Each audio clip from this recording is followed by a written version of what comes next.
Dan and Amy, all right, no analysis of the presidential debate is complete without enlisting the creator of Dilbert, international cartoon strip. Oh, yeah. Tens of millions, I don't know, hundreds of millions of readers probably. And he's a hypnotist, too. He's a creator of the Dilbert strip, and he's also kind of a communication savant. And he's been his analyses really plural, of Donald Trump's communication since the primary have been fascinating because he's predicted most of what has come to pass in terms of Trump's electoral success because of the way Trump communicates. I'm very critical of it, generally speaking, but it's been successful politically. Will it continue to be? Is Scott Adams going to stick with his prediction that Trump is going to win the presidency? Well, why don't we ask him? And fortunately, he's joining us now. Scott Adams, Dilbert cartoon strip creator. Scott, thanks for joining us. Appreciate it. Thank you. Good morning. Good morning. And so after last night's debate and taking the three debates and everything that's transpired in this campaign up until this point with just 2.5 weeks to go into account, are you sticking to your description of Donald Trump's communication abilities and their likely electoral, the likely electoral outcome they will produce? Well, I think the big new variable that nobody saw coming was the Access Hollywood tapes, the leak. I think until that happened, he had a pretty good shot at winning it all and winning it big. But after that really changed everything, I think. So I would say at this point, unless something new and external happens, something unpredictable, Clinton would win easily at this point. Well, allegedly another victim or alleged victim is supposed to come forward today with Gloria Allred and tell her tale of woe, similar to what other women have done. Were you surprised? Did you think that this was coming? And did this change your opinion at all of Donald Trump? You know, I think that Trump could have easily survived lots of women coming forward with stories because people would discount them as part of the political season, and nobody really expected that he was an angel. But when you pair that with his own words, it goes to this whole other level of persuasion that is really hard to shake off. So I don't think anybody saw the combination of him talking specifically about the types of things that women would come forward with. It's the double whammy that makes it so powerful. The tape in question and his comments on that tape, is it, in your estimation, how he responded once the tape was revealed, or is it just the contents on that audio tape are so shocking, so kind of beyond the pale that it's unrecoverable? I think people said to themselves, I can't personally be associated with this. So you're going to see one phenomena, which is what I call vote parking. So there are a lot of people who, even in a poll that they imagine might be anonymous, but nobody really thinks they're anonymous anymore. Everybody thinks the government's listening to their phone calls all the time because they have the technology to do that if they want to. So I think that what people answer in polling is different than what it used to be because now people think it could come back to them. So I think you saw, I heard yesterday that the number of undecided has actually grown recently, which is unprecedented this close to the end of an election. And that almost certainly means that people are parking their vote and they've made up their mind, they're just not admitting it at this point.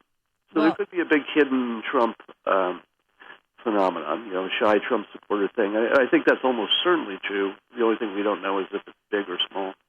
So this final debate last night, the final presidential debate, how do you think Donald Trump performed? Do you think he beat Hillary Clinton last night, and if so, why? No, I think Clinton won that round just in terms of persuasion. So that's what I talk about mostly. It's not policies that I have any expertise in, but just his persuasiveness versus hers. She simply had to prove that she could stand upright for 90 minutes, sound smart like she always does, and then continue to frame Trump as a sexist, racist, unstable monster. So she did well on those messages, and they're the only ones that matter.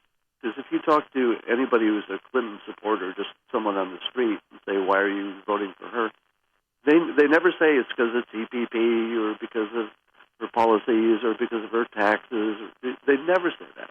They always say it's because Trump has a bad temperament or he's a sexist or a racist. So all she needed to do was reinforce those messages, which she did very well. And persuasion-wise, that's all that mattered. Because stuff about WikiLeaks and the emails that disappeared and the Clinton Foundation, all of that is true, and I think people on both sides recognize that those things did happen and those things are a little crooked sounding. But I'm pretty sure people have factored that into their assumption of what a career politician is. I think that people expect that even the politicians they like are trading favors to get things done. They're saying things in private that they wouldn't say in public. They're doing a little bit of dirty tricks in the campaign. I think every bit of that is landing, but people are just brushing it off, saying, "Yeah, we knew that. That's not important to us." And the argument that Trump supporters, Trump surrogates have tried to make, well, it's being rude versus being wrong. It's things that Donald Trump has said versus things that Hillary Clinton has done.